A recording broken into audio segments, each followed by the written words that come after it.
Variation की कितनी types होती हैं? There are two types of variation, direct variation और इन्वर्स वेरिएशन। डायरेक्ट वेरिएशन क्या होता है? डायरेक्ट वेरिएशन ये होता है कि अगर ए जो है वो इंक्रीज़ हो, ठीक है, ए इंक्रीज़ हो तो बी भी क्या होगा? इंक्रीज़ होगा। और ए अगर डिक्रीज़ हो तो बी भी क्या होगा? डिक्रीज़ होगा।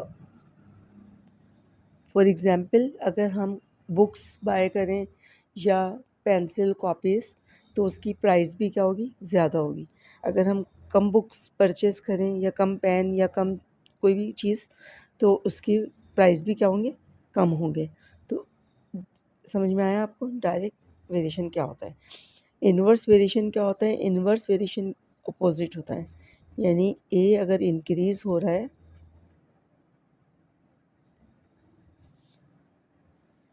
बी क्या होगा?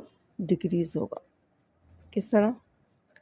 ये एग्ज़ाम्पल ले सकते हैं कि जैसे आप कहीं जा रहे हैं, आपने अपनी कार की या अपनी बाइक की स्पीड बढ़ा दी, तो टाइम क्या होगा? कम हो जाएगा, ठीक है? और अगर आपने स्पीड कम कर दी, यानी डिक्रीज़ कर दी, कम कर दी, तो क्या होगा? टाइम ज़्यादा लगेगा। टाइम क्या होगा? इंक्रीज़ हो जाएगा, बढ़ जाएगा, ठीक है?